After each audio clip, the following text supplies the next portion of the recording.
Everybody, I am recording my original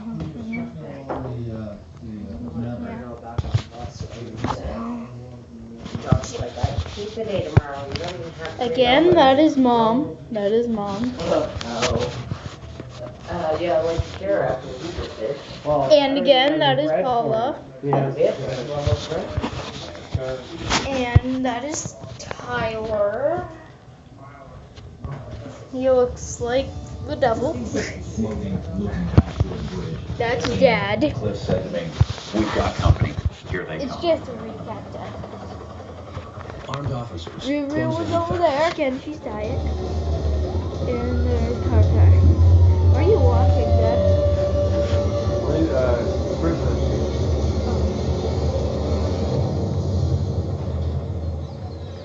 It ended by the guys finally cooperating, realizing that their time was up. When you escape a helicopter and you cop a helicopter, that's definitely poetic justice. At the moment that I was captured, I was already resigned to my fate. I knew that they were going to put me away for a long time. After more than 24 hours in the Florida swamp, the pair are caught 9 miles from the center. They didn't really have this as planned out as well as they thought. I have a feeling after 26 hours of being out there in alligator-infested waters, they probably had mixed feelings of feeling disappointed that they didn't get away with it, but grateful that they were finally going to get some shelter again. So, You always got our man. You can come in, but you're not going to leave. For his part, Clifford Burkhardt is sentenced to 4 years. Stephen Whitsett pleads no contest to his charges for armed escape. Ironically, Whitsett is found not to be a threat under the Rice Act. Had he not tried to escape, he'd be free today. His current release date is 2017. You could open that front gate of this prison right now. Give me a bus ticket. I'm not taking one step forward. No chance. More than 1,000 miles up the East Coast, 2 inmates turned to Hollywood as inspiration for their escape. Union County Jail, downtown Elizabeth, New Jersey. The concrete fortress is home to more than 1,000 male and female inmates. And it's an intimidating place. With the many offenders jailed at Union County, it's a tough place to serve your sentence. It's an even tougher place to work.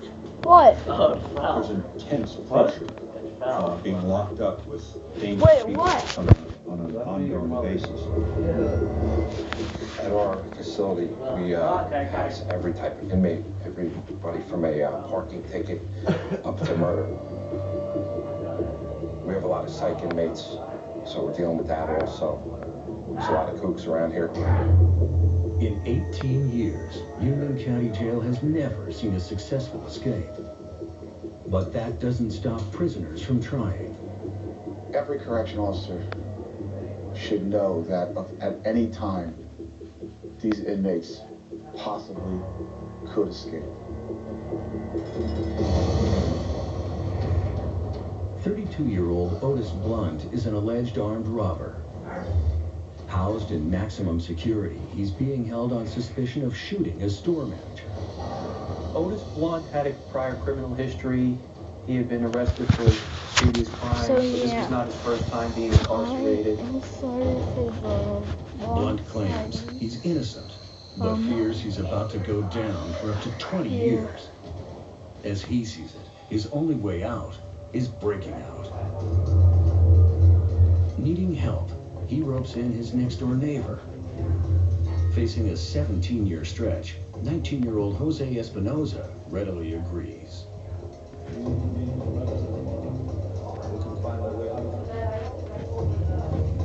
A gangbanger with a long record, Espinoza's awaiting sentencing for a drive-by shooting.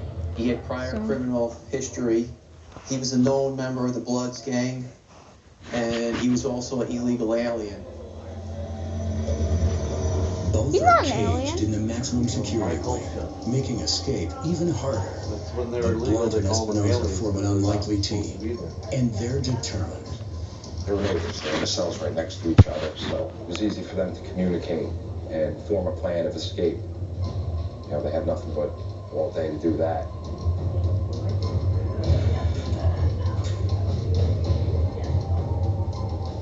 Blunt and Espinosa were only let out an hour a day to shower, a little bit of recreation, make a phone call, and that was about it.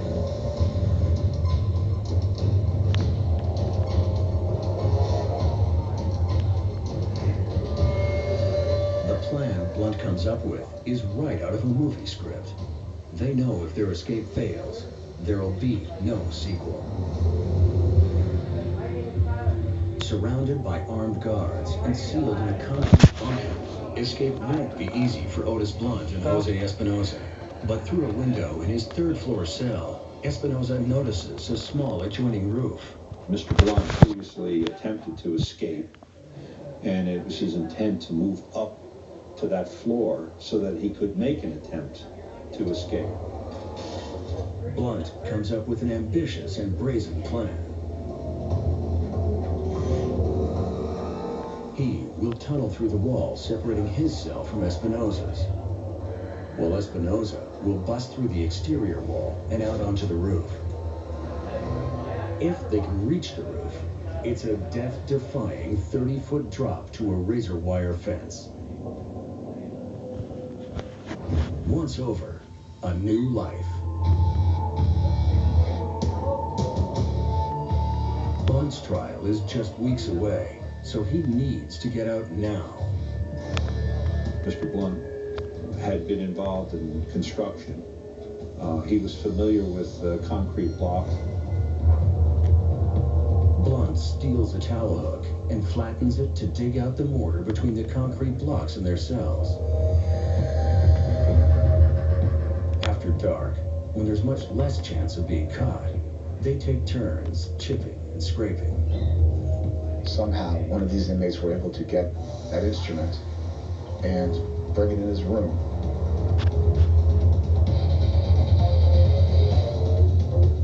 Their plan, stolen straight from the classic prison movie, The Shawshank Redemption. To avoid detection by Officer Rudy Zurich and the other guards, just like in the movie, they disguise the damage to the walls with posters and hide the dust and rubble in their footlockers and toilet. In the end, the concrete blocks prove too much for their makeshift chisel. They need something much heavier. Prison plumbing provides exactly the right tool. He noticed off of a recreational area, there was a wheel, which was a valve which turned water on and off. And he was able to bring it into his cell. It was a pretty big valve, solid. Wrapping it in a towel to muffle the sound, they used the valve like a sledgehammer. So together, they worked using this wheel. After 3 weeks of painstaking work, Blunt and Espinosa are ready. December 14th, nightfall. The two prisoners stuff their beds with blankets. Blunt squeezes through the wall into Espinosa's cell.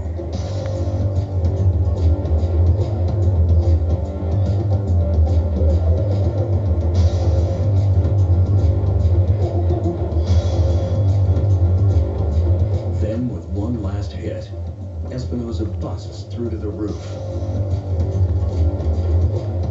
Moving as quietly as possible, the two men make a break for it. All that's between the convicts and freedom is a razor wire fence and a terrifying 30-foot leap. This is getting really interesting. Braving the bitter cold, they creep to the edge. Immediately, Espinosa takes a running leap, clearing the razor wire, but on the landing, he sprains his left ankle. Hearing Espinosa scream, Blunt freezes. Now, Blunt saw that, And he didn't want to be injured, obviously. While Espinosa hobbles off into the New Jersey night, a free man, Blunt cowers on the roof. With dawn approaching, if he doesn't make a move soon, he'll get caught. So he sat on the roof for about another 3 hours, thinking about what he could do. He eventually decided that he was going to try to inch his way down the side of the wall where 2 walls abutted. Blunt is heading for the ground, but he's not free yet.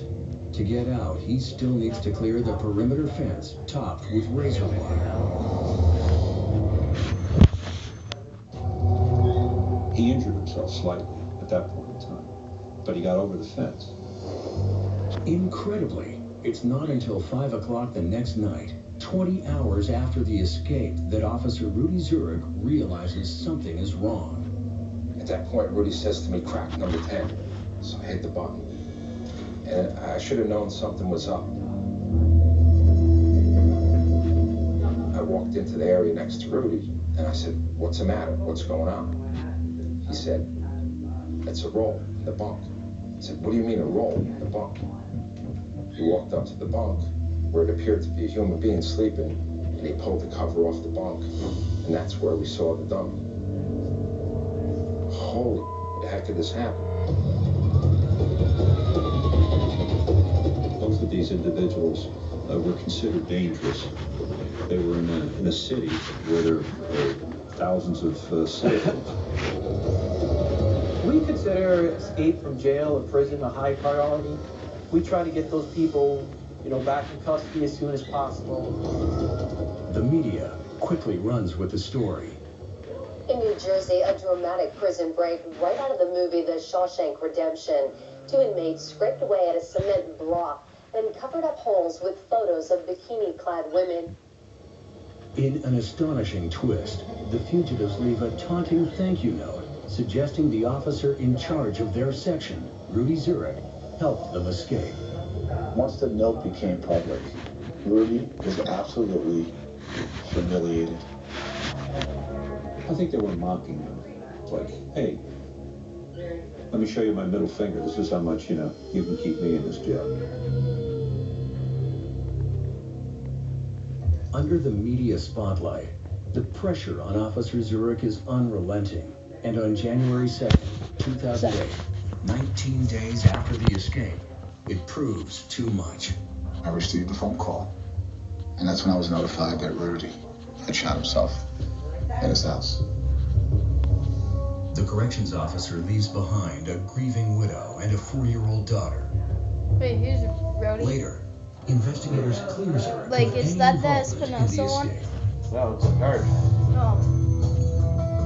Responding to a tip, U.S. Marshals arrest Jose Espinosa 3 weeks after his escape. Dexter, baby boy. Oh, you decided to show him.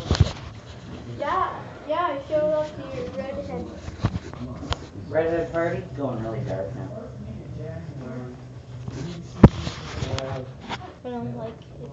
I don't like you. Mom, 4 minutes. 4 minutes. No, yeah, and this is Mom again. Oh, stop with your video. And this is Tyler again. Oh my God, it's your phone. And this is Tyler. I don't see it. Yeah.